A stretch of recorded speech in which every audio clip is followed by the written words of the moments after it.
الحمد لبنيه والصلاة على النبي وعلى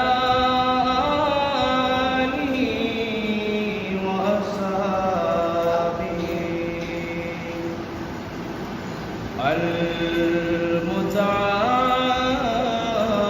المتعذبين بعذابه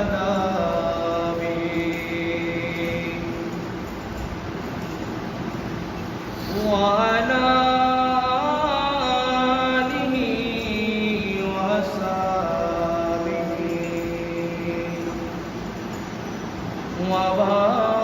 وبارك وسلم. قال الله تبارك وتعالى في شان حبيبي آمرا ومخبرا إن الله وملائكته يصلون على النبي يا أيها الذين آمنوا صلوا عليه وسلموا تسليما. صلى الله على سيدنا محمد وعليه وصحبه وسلم. صلى الله على سيدنا محمد وعليه وصحبه وسلم. صل على رسولنا صل على محمد صل على كريمنا صل على محمد صل على رسولنا صل على محمد. वो जो न थे तो कुछ न था, वो जो न हो तो कुछ न हो, जान है वो जहान की जान है तो जान है. सल्ले अला रसूलना सल्ले अला मुहम्मद सल्ले अला करीमना सल्ले अला मुहम्मद. खौफ न रख रज़ा ज़रा, तू तो है अब्द मुस्तफ़ा, तेरे लिए अमान है, तेरे लिए अमान है. सल्ले अला रसूलना सल्ले अला मुहम्मद सल्ले अला करीमना सल्ले अला मुहम्मद. अऊज़ु बिल्लाहि मिनश शैतानिर रजीम. बिस्मिल्लाहिर रहमानिर रहीम. इन्नमा अम्रुहु इज़ा अरादा शय'अन अन यक़ूला लहू कुन फयकुन. सदक़ल्लाहु मौलाना अज़ीम व सदक़ रसूलुहुन नबियुल अमीनुल मकीनुल करीम. ونحن على ذلك لمن الشاهدين والشاكرين مولاي صل وسلم وبارك عليه সম্মানিত মুসল্লিয়ানি কেরাম রহমানি ওয়া রাহমাকুমুল্লাহ তাআলা আযজা ওয়া জাল্লা আসসালামু আলাইকুম ওয়া রাহমাতুল্লাহি ওয়া বারাকাতুহু। আল্লাহ পাক সুবহানাহু ওয়া তাআলার দরবারে লাখ কোটি শুকরিয়া যে রব্বুল আলামিন আমাদেরকে রাসূল পাক সাল্লাল্লাহু তাআলা আলাইহি ওয়াসাল্লামের আগমনের মাস মাহে রবিউল আউয়াল রবিউল নূর শরীফের প্রথম নামাজ জুমা আদায়ের জন্য আল্লাহ পাক আমাদেরকে নির্দিষ্ট সময়ে মসজিদে আসার আল্লাহ পাক আমাদেরকে তৌফিক দান করেছেন। শুকরিয়া তার সবাই বলি আলহামদুলিল্লাহ। রাসূল পাক সাল্লাল্লাহু তাআলা আলাইহি ওয়াসাল্লামের দরবারে পাকে দরুদ ও সালামের হাদিয়া নজরানা পেশ করার পর আপনাদের শুকরিয়া জ্ঞাপন করছি যারা নির্দিষ্ট সময়ে মসজিদে এসে হাজির হয়েছেন। আল্লাহ পাক সুবহানাহু ওয়া তাআলা আমাদের সকলের হাজিরিকে আল্লাহ কবুল আর মঞ্জুর করুন। আমিন। আমি আপনাদের সম্মুখে পবিত্র কুরআনুল কারীমের সূরা ইয়াসিন শরীফের 82 নম্বর আয়াত আপনাদের সম্মুখে তেলাওয়াত করেছি, আপনারা শুনেছেন। ওই আয়াতের আলোকে দুই একটি কথা বলে আমি আমার তাকরীর শেষ করব। আল্লাহ পাক সুবহানাহু ওয়া তাআলা আমাদেরকে শুনে আমল করার তৌফিক দান করুন। আমিন। আল্লাহ পাক সুবহানাহু ওয়া তাআলা সর্বপ্রথম কি জিনিসকে সৃষ্টি করেছেন এ নিয়ে বিভিন্নজন বিভিন্নভাবে ব্যাখ্যা বিশ্লেষণ করেছেন। এটা রবিউল আউয়াল শরীফের মাস। আল্লাহর হাবিব সাল্লাল্লাহু তাআলা আলাইহি ওয়াসাল্লাম দুনিয়ার জমিনে তশরিফ আওয়ারির মাস। নিঃসন্দেহে এটা মুমিন মুসলমানদের জন্য এই রবিউল আউয়াল শরীফ আমাদের জন্য অত্যন্ত গুরুত্বপূর্ণ এবং আমাদের ঈমানদারদের জন্য সবচাইতে বেশি যেটা আমাদের জন্য আনন্দের এবং খুশির সেটা হলো পবিত্র ঈদ এ মিলাদুন নবী সাল্লাল্লাহু আলাইহি ওয়াসাল্লাম।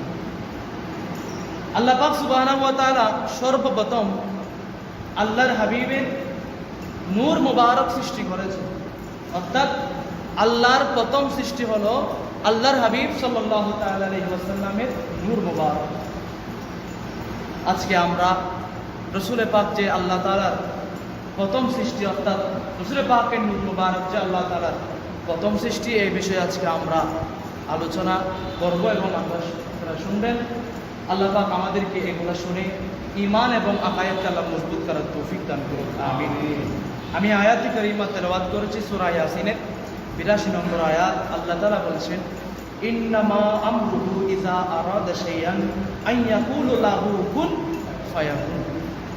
আল্লাহ বলছেন যে তিনি যখন আল্লাহ পাক সুবহানাহু ওয়া তাআলা কোনো কিছু করার জন্য ইচ্ছা পোষণ করেন, কোনো কিছু সৃষ্টি করার জন্য, এক কথায় আল্লাহ পাক সুবহানাহু ওয়া তাআলা যখন কোনো কিছুর এরাদা করেন, ইচ্ছা করেন, তখন আল্লাহ পাক অর্ডার দেন কুন, অর্থাৎ হয়ে যাও।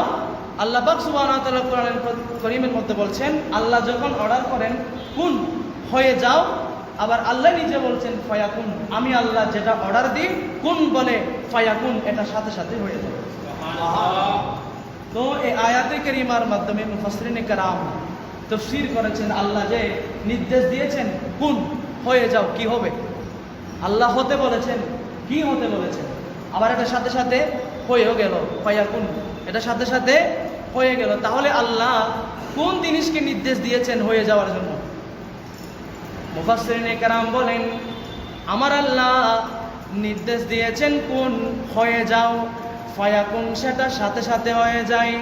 আমার আল্লাহ রাব্বুল আলামিন সর্বপ্রথম যে জিনিসকে নির্দেশ দিয়েছেন হয়ে যাওয়ার জন্য সেটা হলো আমার হাবিব কামলিওয়ালা নবী রাহমাতুল লিল আলামিন নবীর নূর মুবারক। আমার আল্লাহ যখন নির্দেশ দিয়েছেন কোন হয়ে যাও, আমার হাবিবের ওই নূর মুবারক সাথে সাথে হয়ে গেল। সুবহানাল্লাহ। এখানে একটা শব্দ আছে কুন। এই কুনের তাফসীর করেছেন মুফাসসিরিনে কেরাম, বলে এখানে একটা শব্দ হলো কাফ আর একটা হলো নুন। এখানে কাফ মানে হচ্ছে আল্লাহর অর্ডার, আর নুন মানে হচ্ছে আল্লাহর অর্ডারে যেটা হয়েছিল নুন, সেটা হলো আল্লাহর হাবিবের নুন মুবারক।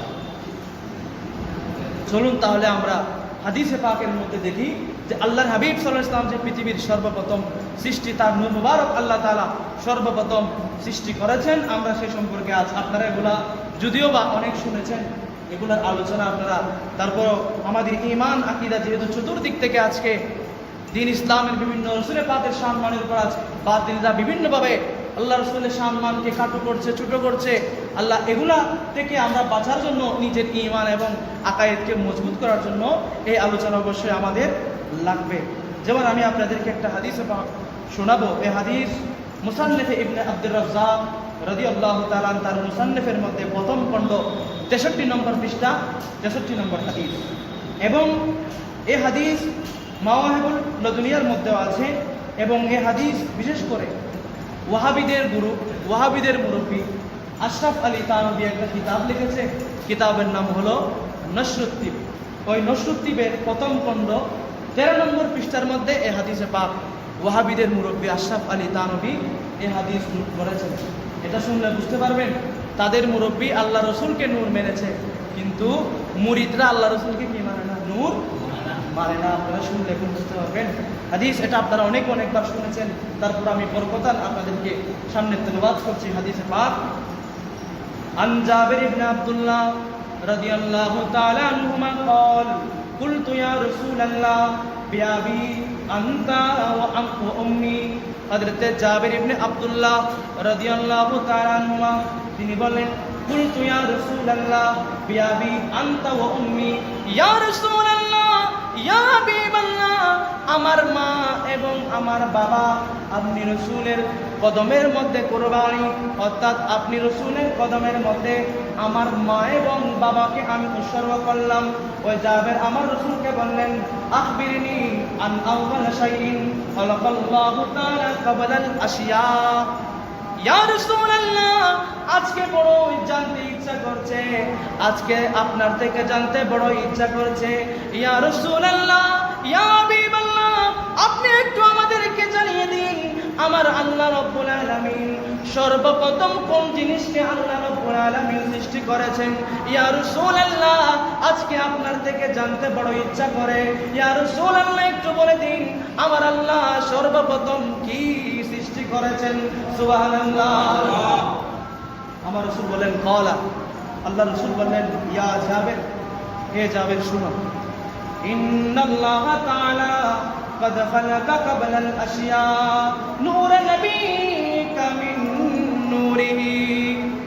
আমার নবী সাল্লাল্লাহু তাআলা আলাইহি ওয়াসাল্লামকে আসসালামু জাবেরকে বললেন, এই জাবের শুনো, তুমি আমার থেকে জিজ্ঞাসা করেছো আল্লাহ পাক সর্বপ্রথম কোন জিনিস সৃষ্টি করেছেন। আমার নবী জাবেরকে জবাব দিলেন, শুনো, আল্লাহ রাব্বুল আলামিন সর্বপ্রথম তোমার হাবিবের নূরকে সৃষ্টি করেছেন। সুবহানাল্লাহ। বলে কোন নূর থেকে? আল্লাহর নূর থেকে আল্লাহর হাবিবের নূর মুবারককে আল্লাহ কি করেছেন? সৃষ্টি করেছেন। বলে এই নূর থেকে, এটা অনেক লম্বা হাদিস, পড়তে গেলে অনেক সময় লাগবে, আমি আপনাদেরকে সারমর্মটা বলে দিই। তো এই আল্লাহর হাবিবের নূর মুবারককে আল্লাহ পাক সুবহানাহু ওয়া তাআলা কি করেছেন? সর্বপ্রথম সৃষ্টি করেছেন। আল্লাহর হাবিবের এই নূর মুবারককে 4 ভাগে ভাগ করেছেন। কয় ভাগে? 4 ভাগে ভাগ করে আপনারা যে পৃথিবী দেখছেন আর বিশ্ব দেখছেন, কত গাছপালা, জমিন, আসমান, এভাবে কত আল্লাহর নিয়ামত, এই সবগুলো নিয়ামত আল্লাহর হাবিবের নূর মুবারক থেকে আল্লাহ পাক সুবহানাহু ওয়া তাআলা কি করেছেন? সৃষ্টি করেছেন। এটা আমাদের মাযহাবের ইমামে আযম আবু হানিফা নুমান ইবনে সাবিত রাদিয়াল্লাহু তাআলার আকীদা, যে আল্লাহ পাক সুবহানাহু ওয়া তাআলা সর্বপ্রথম যে জিনিসকে সৃষ্টি করেছেন সেটা হলো কি? আল্লাহর হাবিবের নূর। তাহলে মাযহাবের ইমামকে মানলাম, মাযহাবের ইমামের আকীদাকে মানলাম না। আশরাফ আলী থানভীকে মানলাম, কিন্তু আশরাফ আলী থানভীকে অর্ধেক মানলাম আর অর্ধেক মানলাম না। এর নাম কি? এর নাম হলো ওয়াহাবি এবং জামাত শিবির, এক কথায় বাতিল ফিরকারা এরা। অথচ এদের মুরব্বীরা এই হাদিস কি করেছেন? তাদের কিতাবের মধ্যে বর্ণনা করেছেন যে আল্লাহর হাবিব বলেন সর্বপ্রথম সৃষ্টি। এবং কি আদম আলাইহিস সালাতু ওয়াস সালাম নয়, আদম আলাইহিস সালাম তো আছে, সমস্ত নবী এবং রসুলগণের নবী হলেন যিনি, তিনি হচ্ছেন আমাদের কামলিওয়ালা নবী রাহমাতাল লিল আলামিন। আজকে আমার আলোচনার মাধ্যমে আপনারা এটা বুঝতে পারবেন যে আল্লাহর হাবিব সাল্লাল্লাহু আলাইহি ওয়াসাল্লাম যে সর্বপ্রথম সৃষ্টি, এটা আজকে আপনারা আমার আলোচনার মাধ্যমে বুঝতে পারবেন। আমি একটা হাদিস বলবো, যে হাদিস আপনারা অনেকবার শুনেছেন, অনেকের মুখস্থ। এই হাদিস আমি সবগুলোর নাম বলবো না, মূল যেগুলা কিতাব সেগুলোর নাম বলবো। এই হাদিস প্রসিদ্ধ, অর্থাৎ যেগুলার স্থান অনেক আলাদা, যে হাদিসগুলোকে শুধু আমরা সুন্নিরা নই, এক কথায় যারা মুসলমান তারাই মানে। এই হাদিস 37টি কিতাবের মধ্যে আছে। কয়টি? 37টি হাদিসের কিতাবের মধ্যে আছে। অথচ এই হাদিসকে আহলে হাদিস জাল হাদিস বলছে। আলহামদুলিল্লাহ বলেন। সেই হাদিসটা কি? আমি 37টা থেকে সবগুলোর নাম বলবো না, একটাই বলবো, যেহেতু এটা 86টার মধ্যে স্থান পেয়েছে। সে কিতাবের নাম হলো তিরমিজি শরীফ। তিরমিজি শরীফের মধ্যেও এই হাদিস ইমাম আবু ঈসা তিরমিজি রহমতুল্লাহি আলাইহি নোট করেছেন, পঞ্চম খণ্ড 585 নম্বর পৃষ্ঠা, হাদিস নম্বর হলো 3609 নম্বর হাদিস। হাদিসটা কি? হাদিস রওয়ায়াত করেছেন হযরতে আবু হুরায়রা রাদিয়াল্লাহু তাআলা আনহু। তিনি বলেন, ক্বালু ইয়া রাসূলুল্লাহ মাতা ওয়াজাবাত লাকান নবুওয়া।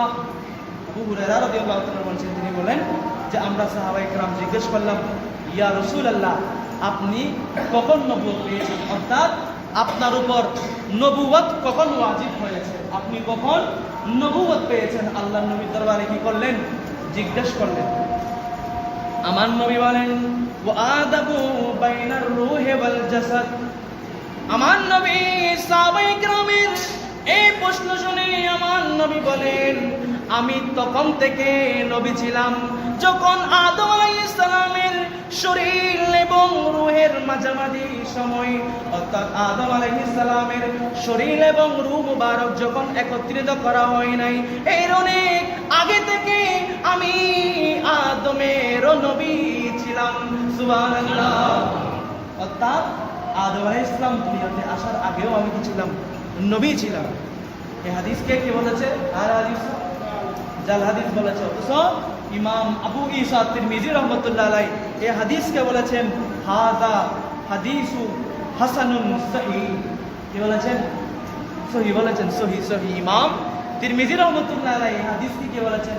হাসান সহিহ হাদিস বলেছেন। শুধু তাই নয়, 37টি বড় বড় হাদিসের কিতাবের মধ্যে এই হাদিস মুহাদ্দিসিনে কেরাম কি করেছেন? নোট করেছেন। তাহলে আদম আলাইহিস সালাম কি আল্লাহ নবী বলেছেন, ওয়া আদামু বাইনার রূহি ওয়াল জাসাদ। আদম আলাইহিস সালাম শরীর এবং রূহ থেকে যখন মাঝামাঝি, অর্থাৎ একটা আরেকটার সাথে কি হয় না, অ্যাড হয় নাই, তার আগেও আমি কি ছিলাম? নবী ছিলাম। তাহলে আদম আলাইহিস সালামের নবীও কে? আমাদের নবী। এই কথাই মুফাসসিরিনে কেরাম বলেছেন, আল্লাহর নবী নিজেই বলেছেন যে রাসূল পাক সাল্লাল্লাহু আলাইহি ওয়াসাল্লাম যদিও বা সবার পরে এসেছেন, কিন্তু সৃষ্টিগত দিক দিয়ে আল্লাহর হাবিব হলেন সবার আগে, কিন্তু আগমন হলো সবার পরে। আল্লাহ পাক আমাদেরকে বুঝার তৌফিক দান করুন। আমিন। সালাতুন ইয়া রাসূলুল্লাহ আলাইহি সালামুন ইয়া। তাহলে আমার নবী আদম আলাইহিস সালামের কি নবী, এবং আদম আলাইহিস সালামের সৃষ্টি করার আগে আল্লাহর হাবিবের কি করেছেন? নূর মুবারক সৃষ্টি করেছেন। আপনাদেরকে আরেকটা হাদিস বলবো।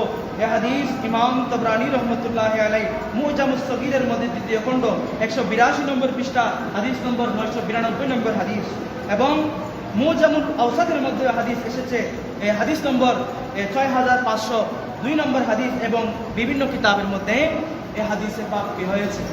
নোট হয়েছে। মুহাদ্দিসিনে কেরাম নোট করেছেন। আপনারা জানেন পৃথিবীর মানবাকৃতিতে প্রথম সৃষ্টি হলো হযরতে আদম আলাইহিস সালাম। আদম আলাইহিস সালামের বাম পাজরের হাড় দ্বারা আল্লাহ তাআলা সৃষ্টি করেছেন কাকে? হযরতে হাওয়া আলাইহিস সালাম। এই দুইজন মানুষ সর্বপ্রথম সৃষ্টি। হাওয়া আলাইহিস সালাম হলেন আদম আলাইহিস সালামের বাম পাজরের হাড় দ্বারা, আর আদম আলাইহিস সালামকে আমার আল্লাহ সর্বপ্রথম কি করেছেন? সৃষ্টি করেছেন। তো আদম আলাইহিস সালাম এর জন্য যখন হাওয়া আলাইহিস সালামকে আল্লাহ কি করলেন? সৃষ্টি করলেন। একজন মানুষ একা বসবাস করা যায় না। মানুষের কি লাগে? সঙ্গিনী লাগে। মানুষের জীবনযাপন করার জন্য স্ত্রীর প্রয়োজন, সঙ্গিনীর প্রয়োজন। তো আল্লাহ আদম আলাইহিস সালামের জন্য কাকে সৃষ্টি করলেন? হাওয়া আলাইহিস সালামকে। তখন আদম আলাইহিস সালাম হাওয়া আলাইহিস সালামকে যখন দেখলেন, ওনাকে যখন আল্লাহ মানব আকৃতিতে সৃষ্টি করলেন, তখন আদম আলাইহিস সালাম খুশি হয়ে গেলেন। খুশি হয়ে আদম আলাইহিস সালাম মা হাওয়া আলাইহিস সালামের অর্থাৎ পাশে যেতে চাচ্ছেন। তখন আমার আল্লাহ তখন ফেরেশতারা নির্দেশ দিলেন, আপনি কই যান? বলে আমি হাওয়ার কাছে যাই। বলে না, এরকম হবে না। বলে আপনার মোহরানা কোথায়? আপনি যে হাওয়া আলাইহিস সালামের কাছে যাবেন, আপনার সাথে যে ওনার নেকাহ হবে, আদ্য হবে, আপনার মোহরানা কোথায়? আদম আলাইহিস সালাম ফেরেশতাদেরকে বলে, ওয়ামা মাহরাহা। আবার মোহর কি? মোহর জিনিসটা কি? বলে আমি ওনার জন্য, আল্লাহ আমাকে ওনার জন্য, ওনাকে বানিয়েছেন আমার জন্য, আমি ওনার কাছে যাব। ওয়ামা মাহরাহা, আবার এটার মোহর কিসের? তখন বললেন, তেমন মোহর কি জানেন? বলে আপনি যে হাওয়া আলাইহিস সালামকে যে আপনি বুক করবেন, উনি যে আপনার স্ত্রী হবে, আপনি যে হাওয়া আলাইহিস সালামকে আপনার স্ত্রী হিসাবে গ্রহণ করে নেবেন। বলে আপনার মোহর হলো আপনি কামলিওয়ালা নবী হায়াতুন নবীর উপর 3 বার দরুদ শরীফ পাঠ করুন, সুবহানাল্লাহ। তাহলে আদম আলাইহিস সালাম কি করেছেন? বিবাহ করেছেন, শাদী করেছেন কি দ্বারা? আল্লাহর নবীর দরুদ শরীফ পড়ে। কাকে বিবাহ করেছেন? হাওয়া আলাইহিস সালামকে। এবার বলুন, আদম আলাইহিস সালামের আগে কে? আমার কামলিওয়ালা নবীর কি সৃষ্টি করা হয়েছে? নূর মুবারক সৃষ্টি করা হয়েছে। এজন্য ফেরেশতারা বলে দিলেন যে আপনি কি করেন? 3 বার দরুদ শরীফ পাঠ করেন। এই কথা কোথায় আছে? আল্লাহর নবীর জীবনী গ্রন্থ 4 খণ্ড বিশিষ্ট আরবি কিতাব আল মাওয়াহিবুল লাদুনিয়া কিতাবের প্রথম খণ্ডের মধ্যে শুরুতে একদম শুরু দিয়ে এর রাওয়ায়াত আছে যে আদম আলাইহিস সালাম 3 বার দরুদ শরীফ পড়ে কাকে বিবাহ করেছেন? হাওয়া আলাইহিস সালাম। এখন উনি ওনাকে স্ত্রী হিসাবে পেলেন। আল্লাহ বলেন, যাও তোমরা জান্নাতের মধ্যে কি করো? দুজন সেখানে বসবাস করো। আদম আলাইহিস সালাম এবং হাওয়া আলাইহিস সালাম জান্নাতের মধ্যে বসবাসের মধ্যে আছেন। আল্লাহ ওনাদেরকে বললেন, তোমরা এখানে বিচরণ করো, তোমাদের যা ইচ্ছা তাই করো, কিন্তু একটা গাছ ছিল, বলে এটা কোরআনের মধ্যে আছে, আমি এত সংক্ষেপ আপনাদেরকে বলছি যে আল্লাহ বলেছেন যে তোমরা দুজন ওই গাছের কাছেও যাবে না এবং ওই গাছের ফলও তোমরা খাবে না, আর তোমরা যেদিকে ইচ্ছা সেদিকে বিচরণ করো, যা ইচ্ছা তা খাও। কোথায়? জান্নাতের মধ্যে। এখন আল্লাহ যে নিষেধ করেছেন তুমি ওই গাছের পাশেও যাবে না, ওই গাছের ফলও তুমি খাবে না, কিন্তু আদম আলাইহিস সালাম এবং হাওয়া আলাইহিস সালাম শয়তান তাদেরকে ওয়াসওয়াসা দিয়েছে। নবীদের কাছে কি হয় না? ভুল হয় না। এটা হলো খাতায়ে ইজতিহাদি। সাবধান, কথা বলতে অনেক বাতিলরা বলে আদম আলাইহিস সালাম কি করেছে? ভুল করেছে, এইজন্য আল্লাহ কি করেছে? জান্নাত থেকে বের করে দিয়েছে। এরকম বলা যাবে না, এটাকে বলতে হবে খাতায়ে ইজতিহাদি। এটা হলো ইজতিহাদিগত কি ওনার ভুল ছিল। তখন আল্লাহ ওই গাছের ফল খাওয়ার কারণে আদম আলাইহিস সালামকে এবং হাওয়া আলাইহিস সালামকে আল্লাহ জান্নাত থেকে বের করে দিলেন। বলে আপনি জান্নাত থেকে চলে যান। দুনিয়ার মধ্যে দুজনকে পাঠিয়ে দিলেন। আদম আলাইহিস সালাম এই গাছের ফল খাওয়ার কারণে আমার আল্লাহর কাছে 300 বছর মাগফিরাত কামনা করেছে। কয় বছর? 300 বছর। ওনার কি ছিল? আল্লাহ নিষেধ করেছেন যে তুমি ওই গাছের কি খাইও না, ফল খাইও না, কিন্তু আদম আলাইহিস সালাম শয়তানের ওয়াসওয়াসায় পড়ে কি ফল খেয়ে ফেলেছেন। এখন আল্লাহর দরবারে ফরিয়াদ করেছেন কয়শো বছর? 300 বছর। কিন্তু আল্লাহ কি করে না? আল্লাহ ওনাকে সুসংবাদ দেয় না, ক্ষমার সুসংবাদ দেয় না। এগুলো নবীদের জন্য কি পরীক্ষা। নবীদের দোয়া কবুল হচ্ছে না এটাও বলা যাবে না, আবার নবীরা যে গুনাহগার এটাও বলা যাবে না, যেহেতু আম্বিয়া কেরাম হচ্ছেন মাসুম নিষ্পাপ। এটা হলো কি আল্লাহ পরীক্ষা। তো ওনার 300 বছর পর কেমনে দোয়া কবুল হলো এই হাদিসটা আমি আপনাদেরকে বলবো। 300 বছর পর যে আদম আলাইহিস সালামের দোয়া আল্লাহ কবুল করে নিয়েছেন, এই ঘটনা আপনারা অনেকে শুনেছেন, বাংলা শুনেছেন, কিন্তু মূল হাদিস আমরা অনেকে জানি না। এই হাদিস আমি বলেছি শুরুতে, ইমাম তাবরানী রহমতুল্লাহি আলাইহি মুজামুস সগীর 2য় খণ্ড 182 নম্বর পৃষ্ঠা, হাদিস নম্বর হলো 992 নম্বর হাদিস। সেখানে কি বলছেন? হাদিস বর্ণনা করেছেন হযরতে উমর ইবনুল খাত্তাব রাদিয়াল্লাহু তাআলা। তিনি বলেন, ক্বালা রাসূলুল্লাহি সাল্লাল্লাহু আলাইহি ওয়াসাল্লাম লাম্মা আযনাবা আদামু আলাইহিস সালাতু ওয়াসসালাম আয-যাম্বাল্লাযী আযনাবাহু রাফা'a রাসাহু ইলাল আরশ।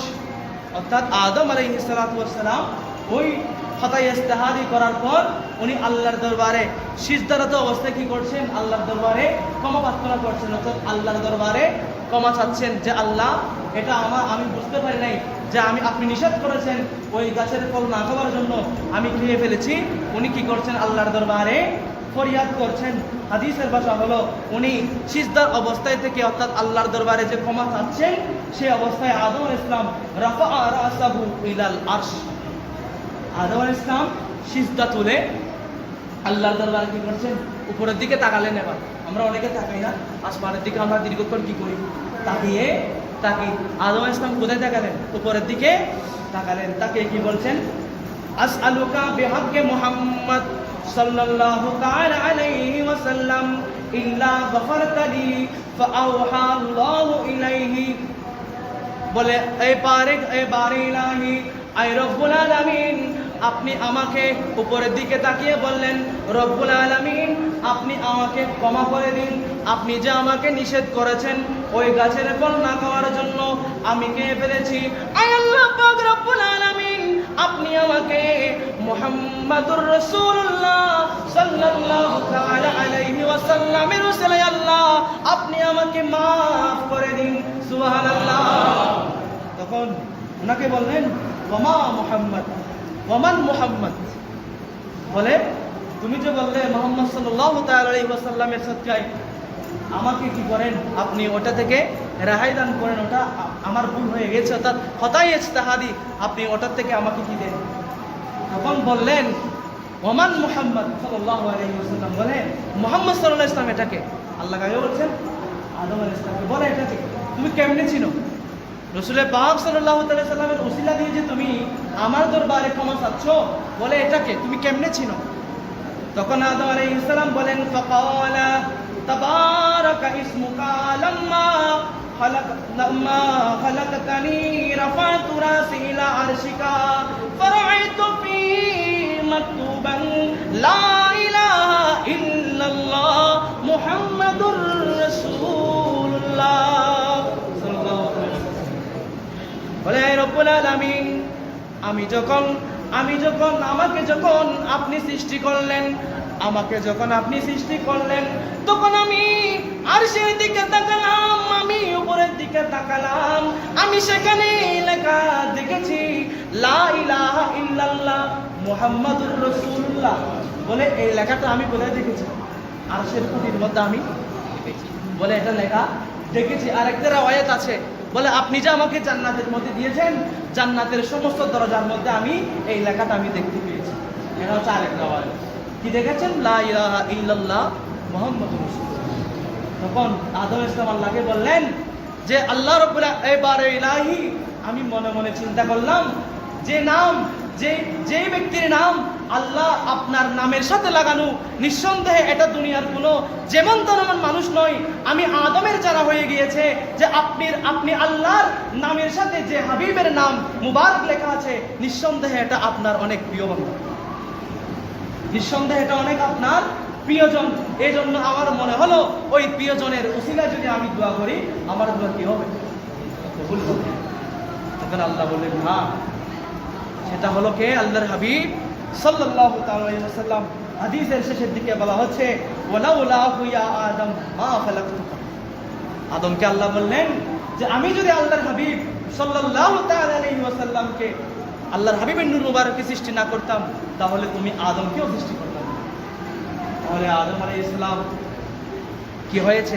300 বছরের দোয়া কবুল হয়েছে আল্লাহর হাবিবের নূর মুবারকের বলেন ওসিলায়। তাহলে যদিও বা আদম আলাইহিস সালাম আকৃতিক দিক দিয়ে প্রথম, কিন্তু আল্লাহর সৃষ্টির প্রথম হলো আল্লাহর হাবিবের কি? নূর মুবারক। আল্লাহ পাক আমাদেরকে বোঝার তৌফিক দান করুন, আমিন। সবাই দরুদ শরীফ পড়ুন। আল্লাহুম্মা সাল্লি আলা সাইয়্যিদিনা মাওলানা মুহাম্মদ ওয়া আলা আলি সাইয়্যিদিনা মাওলানা মুহাম্মদ। আরেকটা হাদিস পাক, এটা বিভিন্ন হাদিসের কিতাবের মধ্যে এসেছে, বিশেষ করে ইমাম হাকিম রহমতুল্লাহ আলাইহি তার কিতাব মুস্তাদরাক বিল হাকিমের মধ্যে তিনি রওয়ায়াত করেছেন, বর্ণনা করেছেন। দ্বিতীয় খণ্ড 656 নম্বর পৃষ্ঠা, হাদিস নম্বর 4173 নম্বর হাদিস। যে আমি পুরো হাদিস বলবো না, শেষের দিক থেকে আপনাদেরকে বলি যে আমার রাসূল আম্মাজান মা আমেনা রাদিয়াল্লাহু তাআলা আনহার গর্ভে পাক, গর্ভ মুবারকের মধ্যে যখন আসলেন, যেদিন আল্লাহর হাবিব 12 রবিউল আউয়াল সোমবার, যেদিন আল্লাহর হাবিব দুনিয়ার জমিনে সুবহে সাদিকের সময় দুনিয়ার জমিনে তশরিফ এনেছেন, আল্লাহ রাসূল বলেন, আমার আম্মাজান বর্ণনা করেছেন, আমার মা বলেছেন, মনে রাখবেন একজন সন্তানের ব্যাপারে আর কেউ মিথ্যা বললেও মা কোনোদিন সন্তানের ব্যাপারে কি বলে না, মিথ্যা বলে। কি বলে? বলবে। আরো কেমন মা আল্লাহর হাবিবের আম্মাজান, এটা তো প্রশ্নই আসে না। আমার রাসূলের আম্মাজান কি বলেছেন শুনেন, ওয়ারাআতুম মিহিনা ওয়াদাতি খারাজা মিনহা নূরান আদাত লাহু কুসুরাশ শাম। আল্লাহর হাবিব সাল্লাল্লাহু তাআলা আলাইহি ওয়াসাল্লাম বলেন, আমার আম্মাজান থেকে আমি শুনেছি, আম্মাজান বলেছেন, যেদিন আমি আম্মাজানের গর্ভে পাক থেকে, আম্মাজানের শেকে পাক থেকে আমি যেদিন দুনিয়ার জমিনের মধ্যে আমি তশরিফ এনেছি, যেই মুহূর্তে আমি দুনিয়ার জমিনের মধ্যে তশরিফ এনেছি, আমার আম্মাজান বলেন, সাথে সাথে আমি যখন দুনিয়ার জমিনের মধ্যে তশরিফ আনলাম, আমার ওই জন্মস্থান থেকে শাম দেশ পর্যন্ত পুরা দেশ নূরানি হয়ে গিয়েছে। সুবহানাল্লাহ। বলে কেন? আল্লাহর হাবিব এর নূর মুবারক দ্বারা যেদিন দুনিয়াতে এসেছেন, ওই নূর মুবারকের তাজাল্লি জলকে ওই জন্মস্থান থেকে, হাদিসের ভাষা, ইলা শাম পর্যন্ত কি হয়ে গিয়েছে? হ্যাঁ, নূরানি হয়ে গিয়েছে। কখন? মায়ের গর্ভ থেকে যখন দুনিয়ার জমিনের মধ্যে তশরিফ এনেছে। এজন্য আল্লাহর হাবিবের সবকিছু কোনো মানুষের মতো না, সবকিছু কি ব্যতিক্রম, আলা বালা, আল্লাহ স্পেশালিস্ট। আল্লাহর হাবিবের সবকিছু স্পেশাল করে আল্লাহর হাবিবকে আল্লাহ দুনিয়ার জমিনের মধ্যে প্রেরণ করেছেন, দুনিয়ার জমিনের মধ্যে পাঠিয়েছেন। এই জন্য আল্লাহর হাবিবের সাথে কোনো নবী এবং রসুল কোনো মানুষের সাথে আল্লাহর নবীর কি হয় না, তুলনা হয় না। যারা আল্লাহর হাবিবকে বড় ভাইয়ের মতো বলেছে, বাবার মতো বলেছে, বড় ভাইয়ের মতো বলে বেয়াদবি করেছে, বলে সম্মান বড় ভাইয়ের মতো করলে হবে বলেছে, এরা নিঃসন্দেহে আল্লাহর হাবিবের সামনে কি করেছে? বেয়াদবি, গুস্তাখি করেছে। আল্লাহ এগুলো থেকে আমাদের সবাইকে হেফাজত করুক, আমিন। এতক্ষণ বললাম হযরতে আদম আলাইহিস সালাম। হ্যাঁ, আদম আলাইহিস সালাম কি করেছেন? আল্লাহর হাবিবের নাম মুবারক দিয়ে আল্লাহর দরবারে দোয়া করেছেন, আল্লাহর হাবিবের নাম মুবারক উসিলায়। এখন আদম আলাইহিস সালাম তার ছেলে শীস আলাইহিস সালামকে নসিহত করছে। কি নসিহত? হযরত আদম আলাইহিস সালাম তার ছেলে শীস আলাইহিস সালাতু ওয়াস সালামকে বলে, আয় আমার বাবা, শুনো শুনো, আমি আদম একদিন দুনিয়া থেকে চলে যাব, আমার পরিবর্তে তোমরা থাকবে। বলে আমি বাবা হিসাবে তোমাকে একটা ওসিয়ত করে যাচ্ছি। বলে বাবা সেটা কি?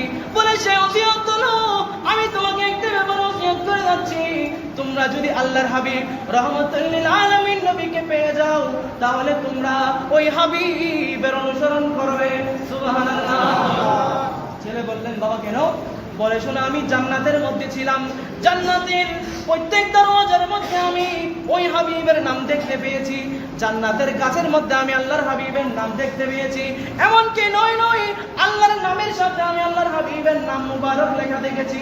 শুধু তাই নয়, আরশের দিকে যখন তাকিয়েছি, তখন আমি আল্লাহর হাবিবের নাম দেখতে পেয়েছি। সুবহানাল্লাহ। বলে কি করবা? যদি পেয়ে যাও কি করবে? অনুসরণ করবে। বাবা ওসিয়ত করেছেন আদম আলাইহিস সালাম কাকে? শীস আলাইহিস সালাম। তখন যারা বলে লা ইলাহা ইল্লাল্লাহর পাশে মুহাম্মদুর রাসূলুল্লাহ লেখা যাবে না, তাদের উচিত দুনিয়া থেকে মুছার আগে আরশ থেকে কি করে আসা, মুছে দেওয়ার পর তারপর দুনিয়াতে আসবেন। যেহেতু আরশের মধ্যে লেখা কি? লা ইলাহা ইল্লাল্লাহ মুহাম্মাদুর রাসূলুল্লাহ সাল্লাল্লাহু আলাইহি। যারা এই কথা বলে, এগুলা থেকে আমাদের দূরে থাকতে হবে কিনা?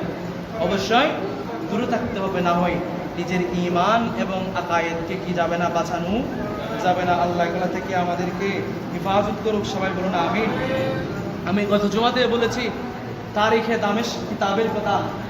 ইমাম ইবনে আসাকির রাদিয়াল্লাহু তাআলা এই কিতাব লিখেছেন। এই কিতাবের ভলিউম সংখ্যা হলো 80 খণ্ড। সেই তারিখে দামেস্কের মধ্যে আল্লামা ইবনে আসাকির রহমতুল্লাহি আলাইহি তৃতীয় খণ্ড 28 নম্বর পৃষ্ঠার মধ্যে একটা হাদিস ইমাম ইবনে আসাকির রাদিয়াল্লাহু তাআলা নোট করেছেন। হাদিসটা কি? হাদিস রওয়ায়াত করেছেন হযরতে আব্দুল্লাহ ইবনে আমর রাদিয়াল্লাহু তাআলা আনহুমা। তিনি বলেন কুন্না মা রাসূলিল্লাহি সাল্লাল্লাহু আলাইহি ওয়াসাল্লাম, বলে আমরা সাহাবায়ে কেরাম আল্লাহর নবীর সাথে কি একসাথে এক জায়গার মধ্যে আমরা আল্লাহর নবীর সাথে বসে আছি। সাহাবায়ে কেরাম আল্লাহর নবীর সাথে একটা জায়গার মধ্যে কি করে আছেন? বসে আছেন। এটা হাদিস ইবনে আসাকির রহমতুল্লাহ আলাইহি তারিখে দামেস্কের মধ্যে এটা নোট করেছেন, তৃতীয় খণ্ডের মধ্যে হাদিস আছে। তখন সাহাবায়ে কেরাম আল্লাহর নবীর সাথে বসা আছে, এনারা বলছেন ফাহাবাতা আলাইহি জিবরাইল, ওই বৈঠকের মধ্যে জিবরাইল আলাইহিস সালাতু ওয়াস সালাম তাশরীফ আনলেন। কোথায়? যে বৈঠকের মধ্যে আমার নবী সাহাবায়ে কেরামদের সাথে আছেন, ওই বৈঠকের মধ্যে কে আসলেন? জিবরাইল আলাইহিস সালাতু ওয়াস সালাম। কেন? ফাকালা, আমার নবীকে এসে বললেন ইয়া আবা ইব্রাহিম। জিবরাইল আলাইহিস সালাম কি বললেন? ইয়া আবা ইব্রাহিম, তার মানে হে ইব্রাহিম আলাইহিস সালামের পিতা। কে বলেছেন? বলেন কে বলেছেন?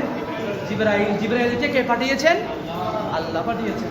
আমার নবীকে কি বলেছেন? ইয়া আবা ইব্রাহিম। এবার বলেন, আমার নবী দুনিয়াতে আগে এসেছেন মানব আকৃতিতে বা দুনিয়ার জমিনে মায়ের গর্ভ থেকে আগে কে এসেছেন? আমার নবী এসেছেন না ইব্রাহিম আলাইহিস সালাম এসেছেন? কে এসেছেন? বলেন, সবাই বলেন। ইব্রাহিম আলাইহিস সালাম আমার নবীর অনেক শত বছর আগে ইব্রাহিম আলাইহিস সালাম দুনিয়াতে এসেছেন, কিন্তু আল্লাহ পাঠাইলেন জিবরাইলকে। জিবরাইল আমার নবীকে কি বললেন? ইয়া আবা ইব্রাহিম। বলা দরকার ছিল ইব্রাহিম আলাইহিস সালামের পুত্র, যেহেতু আমার নবী ইব্রাহিম আলাইহিস সালামের পরে এসেছেন, সর্বশেষ নবী, কিন্তু আল্লাহ কি বলেছেন? ইয়া আবা ইব্রাহিম। আর মানে কি বুঝলেন? যদিও বা ইব্রাহিম আলাইহিস সালাতু ওয়াস সালাম দুনিয়ার জমিনে আল্লাহর হাবিবের আগে এসেছে, কিন্তু আল্লাহ তো সর্বপ্রথম যে জিনিসকে সৃষ্টি করেছেন সেটা তো আল্লাহর হাবিবের নূর মুবারক। তখন জিবরাইল কি বললেন? ইয়া আবা ইব্রাহিম আল্লাহু ইউকরিউকাস সালাম, বলে আমাকে আপনার কাছে আমার আল্লাহ পাঠিয়েছেন, আল্লাহ আপনাকে সালাম জানিয়েছেন। সুবহানাল্লাহ। তখন আমার নবী কি বললেন? فقال النبي صلى الله عليه وسلم نعم انا ابا ابراهيم, বলে জিবরাইল হ্যাঁ হ্যাঁ হ্যাঁ আমি ইব্রাহিম আলাইহিস সালামের বাবা। কে বললেন? নাম আনা আবা ইব্রাহিম, বলে হ্যাঁ আমি ইব্রাহিম আলাইহিস সালামের বাবা। কাকে বললেন? জিবরাইলকে বললেন। ও ইব্রাহিমু জাদ্দুনা, বলে আমি ইব্রাহিম আলাইহিস সালামের বাবা কোন দিক দিয়ে? যেহেতু আল্লাহ সর্বপ্রথম আমার নূর মুবারককে সৃষ্টি করেছেন। আরেক দিক দিয়ে ইব্রাহিম আলাইহিস সালাম আমার দাদা কোন দিক দিয়ে? বলে উনি আমার আগে মায়ের গর্ভ থেকে দুনিয়াতে এসেছেন। সুবহানাল্লাহ। তাহলে সর্বপ্রথম এই হাদিস থেকে স্পষ্ট বোঝা যায় যে আল্লাহ পাক সুবহানাহু ওয়া তাআলা সর্বপ্রথম যে জিনিসকে সৃষ্টি করেছেন সেটা হলো আল্লাহর হাবিবের নূর মুবারক। নূর মুবারক থেকে আল্লাহ বাদ বাকি সব কিছু সৃষ্টি করেছেন। এই জন্য আল্লামা নবহানী রহমতুল্লাহ আলাইহি জাওয়াহিরুল বিহারের মধ্যে বলেছেন, প্রথম খণ্ড 131 নম্বর পৃষ্ঠার মধ্যে আল্লামা নবহানী রহমতুল্লাহ আলাইহি বিশ্ববিখ্যাত আলেম দ্বীন তিনি বলেন ইন্না আসলা আরওয়াহিনা রূহ মুহাম্মদ সাল্লাল্লাহু তাআলা আলাইহি ওয়াসাল্লাম, যে উনি বলছেন ফাহুয়া আউয়ালুল আবা রূহান, যে রূহগত দিক দিয়ে আল্লাহর হাবিব হচ্ছেন আমাদের সবার পিতা, আর শরীরের আকৃতির দিক দিয়ে আমাদের সকলের পিতা হলো কে? আদম আলাইহিস সালাম। আর রূহগত দিক দিয়ে আমাদের প্রথম বাবা হলেন আমার নবী কামলিওয়ালা নবী হায়াতুন নবী রাহমাতাল লিল আলামিন। তাহলে কি বোঝা গেল? আল্লাহ পাক সুবহানাহু ওয়া তাআলা সর্বপ্রথম যে জিনিসকে আমি যে বলেছি, আল্লাহ বলেছেন কুন হয়ে যাও, ফায়াকুন, ওটা কি হয়ে যায়? সাথে সাথে হয়ে যায়। আল্লাহর ওই নির্দেশে সাথে সাথে যে জিনিসটা হয়েছিল সেটা হলো আল্লাহর হাবিবের নূর মুবারক। আল্লাহ পাক আমাদেরকে বোঝার তৌফিক দান করুক, আমিন। এটা রবিউল আউয়াল শরীফের মাস, আল্লাহর হাবিবের সানাহানি অন্যান্য মাসে আমরা শুনি, এই মাসে আমাদেরকে বেশি শুনতে হবে, কারণ এই মাসে আল্লাহর হাবিব দুনিয়ার জমিনে শুভা আগমন করেছেন। দুনিয়াবাসীকে আল্লাহ পাক সুবহানাহু ওয়া তাআলা রহমতে ভরপুর করে দিয়েছেন আল্লাহর হাবিবের উসিলায়। আমরা জানি একজন মা যখন সন্তানকে গর্ভের মধ্যে ধারণ করে, যখন একজন সন্তান মায়ের গর্ভের মধ্যে থাকে, তখন ওই মা জানে কি কষ্ট যে তার হচ্ছে। এটা যিনি মা হয়েছেন উনি ছাড়া আর কেউ বুঝবে না। একজন মা হওয়া যে কষ্টকর, আমি কোথায় যেন একবার পড়েছি, শরীরের একজন মানুষের শরীরের একসাথে যদি 30টা হাত দিয়ে যদি আপনি একসাথে ভেঙে ফেলেন, যেরকম কষ্ট হবে না তার চাইতে বেশি কষ্ট মা হওয়ার ক্ষেত্রে। অর্থাৎ আপনি সেরকম ব্যথা, আপনার শরীরের 30টা হাত দিয়ে যদি একসাথে ভেঙে যায়, আপনি সেরকম কষ্ট পাবেন না যেরকম কষ্ট একজন মা হওয়ার সময় পায়। তো আমি বলছিলাম, আল্লাহর হাবিব যখন আম্মা জানের গর্ভের মধ্যে আসলেন, মা আমেনা নিজেই বলছেন, এগুলা সব আল্লাহ রসুলের জীবনী। আল মাওয়াহিবুল দুনিয়া, আল্লামা ইমাম কিসরানি রহমতুল্লাহ আলাইহি মাওয়াহিবুল দুনিয়ার একদম শুরুতে, আল্লামা হালবি রহমতুল্লাহ আলাইহি সিরাতুল খালবিয়া, আল্লাহ রসুলের জীবনী গ্রন্থ, এগুলো সব আরবি জীবনী গ্রন্থ, আল্লাহ রসুলের আরবি জীবনী গ্রন্থ। এগুলো আজ থেকে শত শত বছর আগের কিতাব। সেখানে ওনারা বলেছেন যে আল্লাহর হাবিব যখন আম্মা জানের গর্ভের মধ্যে আসলেন, মা আমেনা নিজে বলেন, আমার শেকামের মধ্যে, আমার গর্ভের মধ্যে যেই দিন থেকে রাসূল পাক সাল্লাল্লাহু আলাইহি ওয়াসাল্লামের নূর মুবারক, যেই দিন থেকে আল্লাহর হাবিব কে আমি আমার গর্ভের মধ্যে আমি ধারণ করেছি, মা আমেনা বলেন, খুদা কি কসম, একজন মা হিসাবে যে কষ্ট পাই, রাহমাতুল লিল আলামিন নবী আমার গর্ভের মধ্যে ছিল 9 মাস, আমি একটু খবরও পাই নাই। সুবহানাল্লাহ। অনেকে বলেছেন আরো কমে ছিলেন, 9 মাসের চাইতে আরো কমও ছিলেন, কিন্তু প্রসিদ্ধ রওয়ায়াত আল্লাহর হাবিব 9 মাস আম্মা জানের গর্ভের মধ্যে ছিলেন। বলে আল্লাহর হাবিবের আর একটা মুজিজা হলো, আল্লাহর হাবিব ইসলাম মায়ের গর্ভ থেকে খতনাকৃত অবস্থায় দুনিয়ার জমিনে তশরিফ এনেছেন। আল্লাহর হাবিব বলেন, খুদা কি কসম, দুনিয়াতে লক্ষ লক্ষ সন্তান জন্মগ্রহণ করে সবার লজ্জাস্থান হয়তো ডাক্তার দেখে, কিংবা পরিবারের সদস্যরা দেখে, কিংবা দাত্রী মা দেখে, কিন্তু আল্লাহর হাবিব সাল্লাল্লাহু আলাইহি ওয়াসাল্লামকে আমার আল্লাহ দুনিয়ার মধ্যে এমন ভাবে তশরিফ আনালেন, আমার নবী বলেন, খুদা কি কসম, আমার লজ্জাস্থান কেউ দেখে নাই। সুবহানাল্লাহ। এগুলা কিভাবে করিয়েছেন আল্লাহ ভালো জানেন, কুদরতি আল্লাহ যেভাবে করিয়েছেন সেভাবে যেভাবে আমরা রেওয়ায়াত পেয়েছি আমরা সেভাবে বলবো। কিভাবে হয়েছে এগুলো আল্লাহ তাআলা আল্লাহর হাবিবকে যেভাবে আনার দরকার সেভাবে দুনিয়ার জমিনের মধ্যে তশরিফ এনেছেন। আমরা হাদিসের মধ্যে পেয়েছি, আমরা সেটাই কি করব, আমল করব, গ্রহণ করব। আল্লাহ পাক সুবহানাহু ওয়া তাআলা আমাদেরকে রবিউল আউয়াল শরীফের মাস বিভিন্ন জায়গার মধ্যে, আপনাদের এখানেও হচ্ছে, আল্লাহ পাক আমাদেরকে সমস্ত মাহফিলের মধ্যে এবং বিভিন্ন জায়গার মধ্যে আল্লাহর হাবিবের শান ও মান শুনে আমাদের নিজের ঈমান এবং আকায়েদকে আল্লাহ মজবুত করার তৌফিক দান করুন। আমাদের জুমা মসজিদেও ইনশাআল্লাহ আল্লাহ যদি হায়াতে জিন্দেগিতে বাঁচিয়ে রাখেন, তাহলে ধারাবাহিক রবিউল আউয়াল শরীফের নুরানি মাসে আল্লাহর হাবিবের নুরানি জীবনীর উপর ধারাবাহিক আলোচনা হবে। আল্লাহ পাক আমাদেরকে শুনে আমল করার তৌফিক দান করুন। আমিন। যারা সুন্নত পড়েন নাই, সুন্নত পড়েন।